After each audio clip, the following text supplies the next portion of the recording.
नमस्कार दोस्तों, के एग्ज़ाम फाइट में आपका स्वागत है। कैसे हैं आप सभी? उम्मीद है आप सभी सही होंगे और आपकी यूपीपीसीएल टीजी2 डीआरडीओ सेल आदि परीक्षाओं की तैयारी अच्छी चल रही होगी। दोस्तों, इन सभी परीक्षाओं को ध्यान में रखते हुए हमने इलेक्ट्रिशियन थ्योरी से कुछ महत्वपूर्ण प्रश्नों की सीरीज स्टार्ट की है, जो कि दोस्तों ये प्रीवियस ईयर में पूछे गए प्रश्न होंगे और ये यूथ कंपटीशन के बुक से लिए गए प्रश्न होंगे। दोस्तों, ये आपकी किसी भी एग्ज़ाम के लिए महत्वपूर्ण साबित हो सकते हैं। जैसा कि दोस्तों अभी हाल फिलहाल डीआरडीओ का एग्ज़ाम होने वाला है, ये उसके लिए अति महत्वपूर्ण साबित होंगे।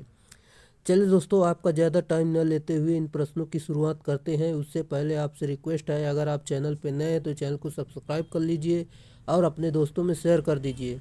अगर वीडियो अच्छा लगता है तो वीडियो को लाइक ज़रूर करना। चलिए शुरुआत करते हैं। जैसा कि आज का हमारा प्रश्न है, देख सकते हैं, प्रेरण रूपी वाटमीटर डैश पर कार्य करता है। सही उत्तर ऑप्शन नंबर ए, एसी पर कार्य करता है।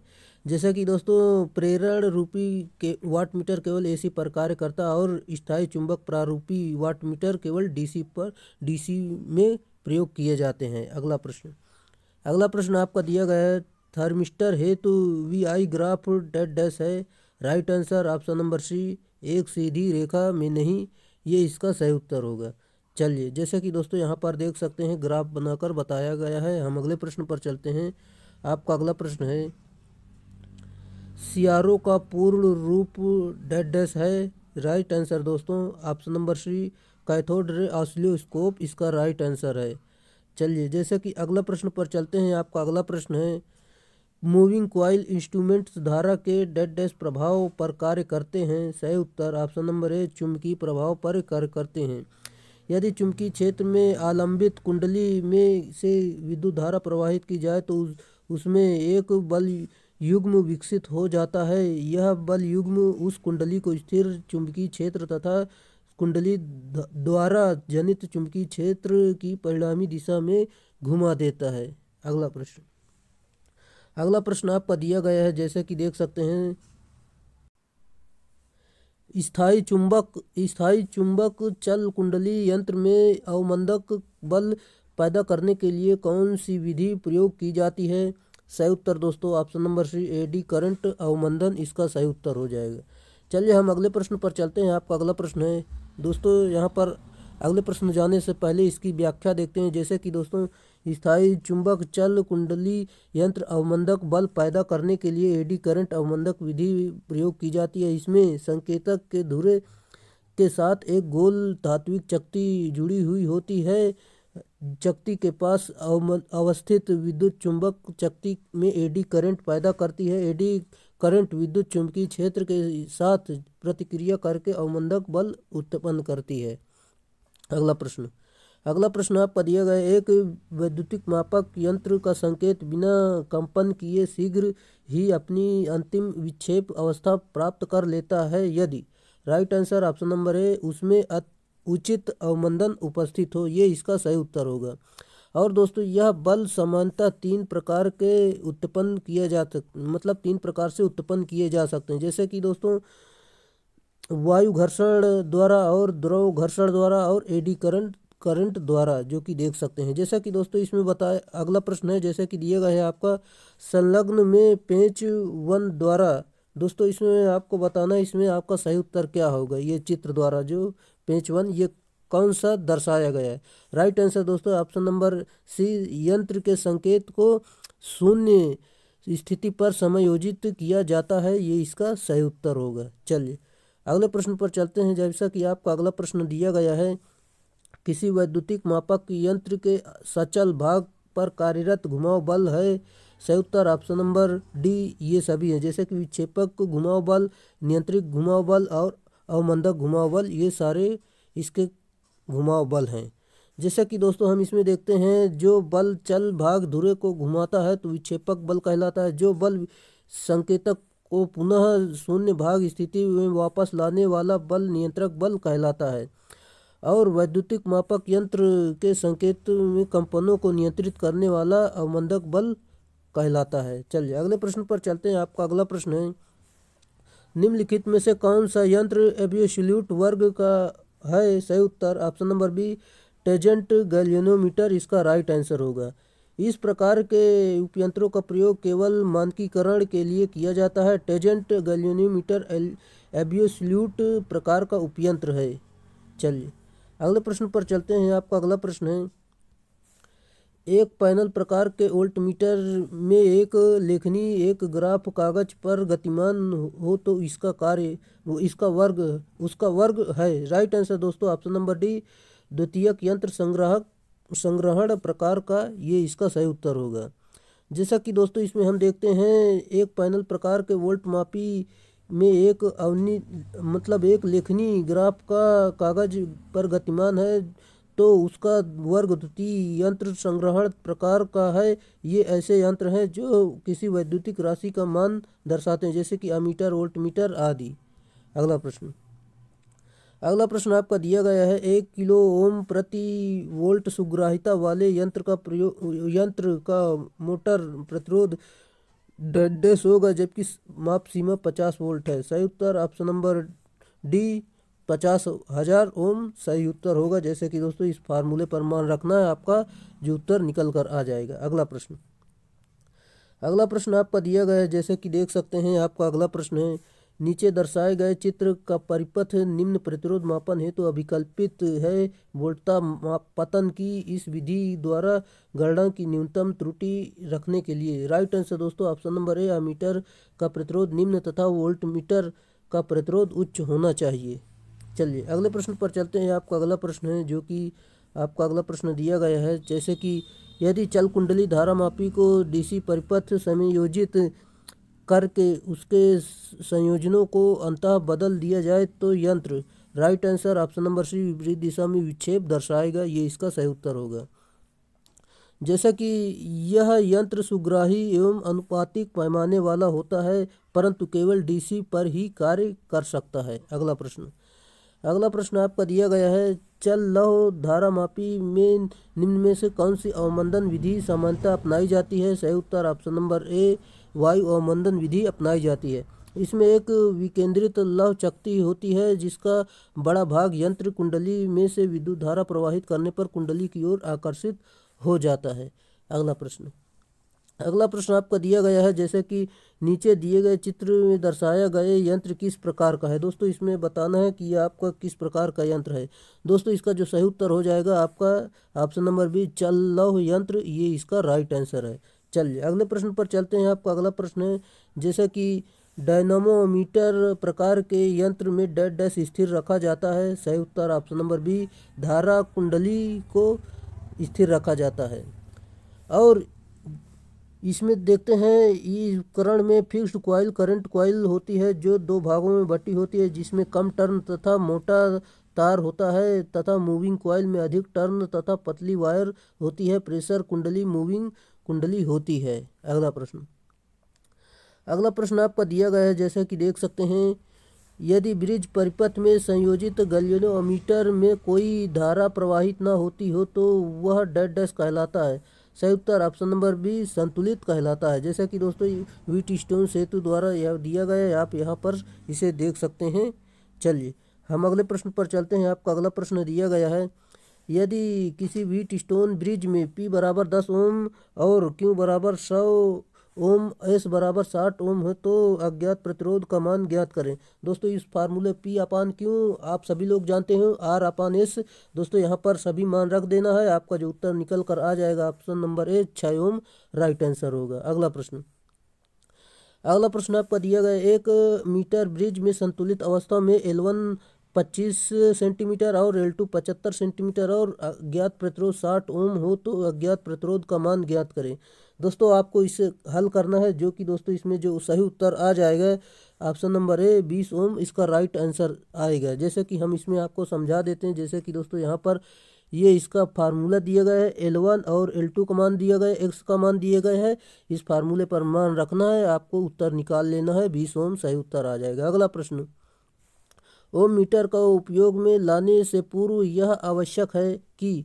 Right answer option number D, जैसे कि उपयुक्त सभी, जैसे कि उसकी प्रोब्स को शॉर्ट सर्किट कर लें और उपयुक्त माप सीमा का चयन कर लें और संकेतक को शून्य प्रतिरोध हेतु संयोजित कर लें। ये इसके कुछ इंपॉर्टेंट पॉइंट थे। अगला प्रश्न, अनंत प्रतिरोध दर्शाने वाला वैद्युतिक परिपथ डैश डैश कहलाता है। सही उत्तर ऑप्शन नंबर बी, खुला परिपथ कहलाता है। और इस अवस्था में परिपथ में कोई धारा प्रवाहित नहीं होती है। यदि शॉर्ट सर्किट है तो परिपथ की प्रतिरोध न्यूनतम या शून्य होती है। अगला प्रश्न, एक बीओटी इकाई डैश डैश होती है। सही उत्तर ऑप्शन नंबर सी, 1000 वाट घंटे इसका सही उत्तर होगा। अगला प्रश्न, जैसा कि आपका अगला प्रश्न दिया गया, नीचे दिए गए चित्र में एनर्जी मीटर की रीडिंग क्या है। राइट आंसर दोस्तों यहाँ पर देख सकते हैं ऑप्शन नंबर बी 9091 है, जो कि देख सकते हैं किलोवाट आवर, ये इसका सही उत्तर होगा। चलिए हम अगले प्रश्न पर चलते हैं। आपका अगला प्रश्न दिया गया है, जैसा कि वैद्युत ऊर्जा खपत नापने की सर्वोत्तम विधि है। सही उत्तर option number D, energy meter इसका सही उत्तर होगा। जैसे कि दोस्तों वैद्युत ऊर्जा नापने की सर्वोत्तम एनर्जी मीटर जिसका मापन किलोवाट घंटा में किया जाता है तथा यह द्वितीयक प्रकार का समाकलन उपयंत्र है। अगला प्रश्न आपका दिया गया है, यदि किसी ऊर्जा मापी की चकती 1 किलोवाट आवर ऊर्जा खपत दर्शाने में 1500 घूर्णन करती है तो उसके एक चक्कर द्वारा दर्शाई गई ऊर्जा खपत होगी। राइट आंसर दोस्तों option number A, 40 watt minute इसका सही उत्तर होगा। जैसे कि दोस्तों ये फार्मूला है, इस फार्मूले पर आपको मान रखना है दोस्तों, यहाँ पर आपको हल कर लेना है। जैसे कि चलिए हम अगले प्रश्न पर चलते हैं। आपका अगला प्रश्न दिया गया है, यदि किसी ऊर्जा मापी के फेज तथा न्यूट्रल संयोजकों को अंततः बदल दिया जाए तो right answer option number B, चकती की घूर्णन दिशा परिवर्तित हो जाएगी, ये इसका सही उत्तर होगा। अगला प्रश्न, यदि किसी ऊर्जा की चकती बिना लोड संयोजित किए भी धीमी गति पर गतिमान हो रहती है तो यंत्र यह दोष कहलाता है। सही उत्तर ऑप्शन नंबर सी, क्रिम्पिंग दोष कहलाता है। चलिए अगला प्रश्न आपका दिया गया है, ऊर्जा मापी के एल्यूमीनियम चकती में छिद्र बनाने का प्रयोजन है। सही उत्तर ऑप्शन नंबर बी, क्रिम्पिंग दोष को दूर करना, ये इसका सही उत्तर होगा। चलिए जैसे कि दोस्तों इस दोष में निवारण के लिए डिस्क के दो छेद आपस में 180 डिग्री विपरीत दिशा में होते हैं। अगले प्रश्न पर चलते हैं। आपका अगला प्रश्न दिया गया है, और दोस्तों आपका जो अगला प्रश्न है, एकल प्राथमिक लपेटे वाले करंट ट्रांसफार्मर की लपेट निष्पत्ति है यदि 10:1 है। यदि द्वितीय कुंडलन में से 2 एम्पियर धारा प्रवाहित होती है तो प्राथमिक धारा होगी। सही उत्तर ऑप्शन नंबर डी, 20 एम्पियर इसका सही उत्तर होगा। जैसा कि दोस्तों ये N2/N1 I1/I2 दोस्तों इस पर मान रख देना है। आपका ये सारा मान दिया गया है, आप यहाँ पर मान रख के हल निकाल लेंगे इसका आंसर जो कि आ जाएगा। अगला प्रश्न, एक 10 एम्पियर 5 एम्पियर करंट ट्रांसफार्मर को 5 एम्पियर धारा मापी के साथ धारा मापन के लिए प्रयोग किया जाता है। यदि धारा मापी 3 एम्पियर दर्शाता तो लाइन धारा होगी। सही उत्तर दोस्तों आपका जो निकल कर आएगा जो कि ऑप्शन नंबर बी, 60 एम्पियर आएगा। जैसा कि दोस्तों यहाँ पर देख सकते हैं मापी के साथ प्रयोग किया जाए तो 3 एम्पियर मापने वाली लाइन धारा का माप 3 × 20 जो कि आपका उत्तर निकल कर आ जाएगा। अगला प्रश्न, शक्ति गुणांक यानी पावर फैक्टर नापने के लिए नीचे दिए गए दर्शाए गए चित्र में कौन सी मापनी का आंकलन सही है। सही उत्तर ऑप्शन नंबर ए, जो कि सही उत्तर होगा। दोस्तों देख सकते हैं ये इसका सही उत्तर होगा।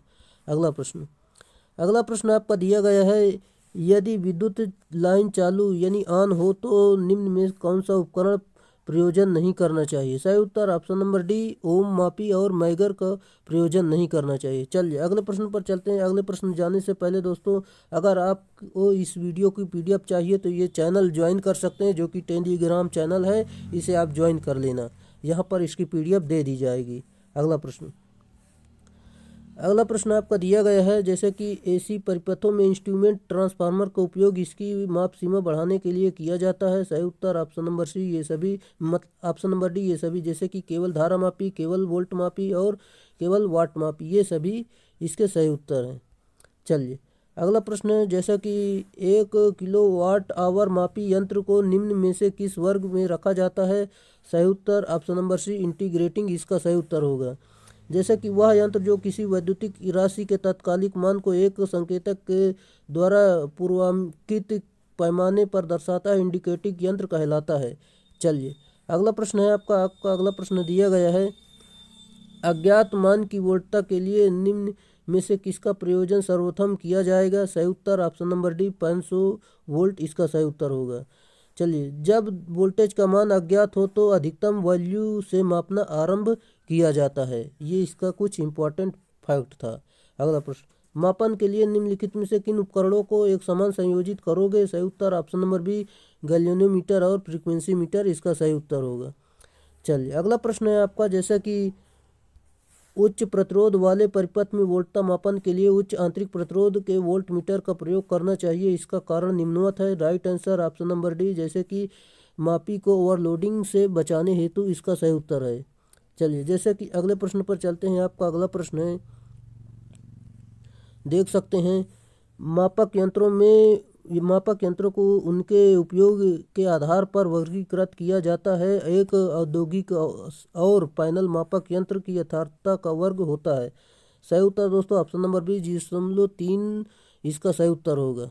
चलिए अगले प्रश्न पर चलते हैं। आपका अगला प्रश्न है, एक वेल्डिंग कार्यशाला जिसमें 3 फेज 415 वोल्ट और 50 हर्ट्ज आपूर्ति की एक विद्युत खपत मापनी है। इसमें निम्नलिखित लोड जुड़े हैं। सही उत्तर यहाँ पर देख सकते हैं ऑप्शन नंबर सी, जो कि 3 एलिमेंट 4 तार और 3 फेज वाट मीटर इसका सही उत्तर होगा। चलिए अगले प्रश्न पर चलते हैं दोस्तों, इसको आप समझ लेना। चलिए हम अगले प्रश्न पर चलते हैं। अगला प्रश्न है आपका, जो कि दिया गया है, जैसा कि एक बहुमापी का पैमाना 60 वोल्ट के लिए सेट किया गया है, सूचित त्रुटि का प्रतिशत डैश के प्रतिशत पर उच्चतम होगी। सही उत्तर ऑप्शन नंबर ए 0 वोल्ट से लेकर 10 वोल्ट तक इसका राइट आंसर होगा।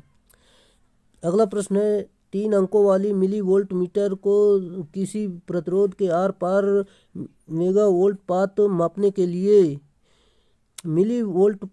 के लिए संयोजित किया जाता है तो पाठ्यांक फ्लैश करने लगता है। मिली वोल्ट मीटर पर पाठ्यांक के फ्लैश होने का कारण है। राइट आंसर ऑप्शन नंबर है मापक यंत्र की बैटरी कमज़ोर है। ये इसका सही उत्तर होगा। जैसे कि अगले प्रश्न पर चलते हैं। आपका अगला प्रश्न दिया गया है, किसी उपकरण की उर्मिका वोल्टता मापन में प्रयोग किया जाता है। सही उत्तर ऑप्शन नंबर डी CRO का प्रयोग किया जाता है। CRO एक ऐसा उपकरण है जिसमें केवल DC एवं AC वैद्युतिक राशियों को तरंग आकृति पर्दे पर स्पष्ट देखी जा सकती है और उसका मापन किया जा सकता है। अगला प्रश्न, चल कुंडली यंत्र ठीक उसी यंत्र पर कार्य करती है जिस पर निम्नलिखित कार्य करता है। सही उत्तर ऑप्शन नंबर ए चुंबकीय क्षेत्र में स्थिति धारावाही चालक पर लगने वाला बल इसका सही उत्तर होगा। जैसा कि जिस पर चुंबकीय क्षेत्र में स्थिति धारावाही चालक पर लगने वाला बल कार्य करता है, इस यंत्र में धारा प्रवाहित करने पर एक वोल्टता प्रेरित होती है। अगला प्रश्न, ट्रांसड्यूसर एक उपकरण है जो सही उत्तर ऑप्शन नंबर सी इलेक्ट्रॉनिक उपकरणों में प्रयोग होता है। ये इसका सही उत्तर है। ट्रांसड्यूसर किसी भी प्रकार की ऊर्जा को विद्युत ऊर्जा में बदलने का यंत्र होता है तथा इन्वर्स ट्रांसड्यूसर विद्युत ऊर्जा को अन्य किसी भी प्रकार की एनर्जी में बदलता है। अगला प्रश्न आपका दिया गया है, त्रिप्रावस्था शक्ति मापने की 2 वाट मीटर विधि जब भार शक्ति गुणांक कोण डैश डिग्री पश्चिगामी हो तो दोनों वाट मापी समान और विपरीत पाठ्यांक दर्शाते हैं। सही उत्तर दोस्तों आपको ये फार्मूले पर मान रखना है। ये सारा आपका जो उत्तर निकल कर आ जाएगा, जो कि दोस्तों 90 डिग्री आ जाएगा। दोस्तों इसका संबंध जो है 90 डिग्री से है, जैसे कि दोस्तों यहाँ पर समझाया भी गया है, आप यहाँ से समझ सकते हैं। चलिए अगले प्रश्न पर चलते हैं। जैसे कि अगला प्रश्न है आपका, CRO की क्षैतिज प्लेट पर निम्नलिखित को लगाई जाती है ताकि सिग्नल को तरंग रूप से देखा जा सके। सही उत्तर ऑप्शन नंबर ए अर्धतांद्री तरंग इसका सही उत्तर होगा। ताकि सिग्नल को तरंग के रूप से देखा जा, हम फिर से बता देते, CRO की क्षैतिज प्लेट पर आधारित अर्धतांद्री तरंग लगाई जाती है ताकि सिग्नल को तरंग रूप से देखा जा सके। स्क्रीन पर स्पॉट क्षैतिज विक्षेप भी दोनों प्लेटों के क्रॉस लगाए गए वोल्टमीटर के समानुपाती होता है। अगला प्रश्न, किस प्रकार का उपयंत्र अधिक संवेदनशीलता या सही होता है? सही उत्तर ऑप्शन नंबर बी डिजिटल, इसका सही उत्तर होगा। डिजिटल मल्टीमीटर में एलईडी डिस्प्ले होता है जो धारा, वोल्टता या प्रतिरोध की रीडिंग सीधे डिस्प्ले पर अंकों में व्यक्त करता है। अगला प्रश्न, एलवीडीटी है। सही उत्तर दोस्तों ऑप्शन नंबर बी, जो कि रेखीय गति को विद्युतीय सिग्नल में परिवर्तित करते हैं, ये इसका सही उत्तर होगा। चलिए, जैसे कि एलवीडीटी एक विस्थापन ट्रांसड्यूसर है जो एक स्वरूप की ऊर्जा को दूसरे स्वरूप में परिवर्तित करती है। अगला प्रश्न, किसी विद्युत सिग्नल का तरंग के रूप में साक्षात देखने के काम में आने वाला यंत्र है? सही उत्तर ऑप्शन नंबर बी ऑसिलोग्राफ, इसका सही उत्तर है। दोस्तों, यह दो प्रकार के होते हैं, जैसे कि विद्युत चुम्बकीय ऑसिलोग्राफ और कैथोड रे ऑसिलोस्कोप देख सकते हैं। अगला प्रश्न, भूमि के प्रतिरोध को मापने के लिए किस उपकरण का उपयोग किया जाता है? सही उत्तर ऑप्शन नंबर सी अर्थ टेस्टर का प्रयोग किया जाता है। वोल्टमीटर का प्रयोग वोल्टेज को मापने के लिए, मल्टीमीटर का प्रयोग वोल्टेज, धारा, प्रतिरोध तीनों को मापन में किया जाता है। मेगर द्वारा जो संस्थापन में इंस्टॉलेशन प्रतिरोध का मापन करता है। चलिए दोस्तों, आज के लिए इतना ही रहेगा प्रश्न, जो कि दोस्तों आपके ये प्रश्न समाप्त हुए। फिर मिलेंगे नेक्स्ट वीडियो में। अगर आप चैनल पे नए हैं तो चैनल को सब्सक्राइब कर लीजिए, और वीडियो अच्छा लगा हो तो वीडियो को लाइक करें और अपने दोस्तों में अधिक से अधिक शेयर करें, तभी हम नया वीडियो बनाने के लिए मोटिवेट होंगे और उतनी ही जल्दी नया वीडियो बनाएंगे। चलिए दोस्तों, आज के लिए इतना ही रहेगा। फिर मिलेंगे नेक्स्ट वीडियो में, तब तक के लिए बाय।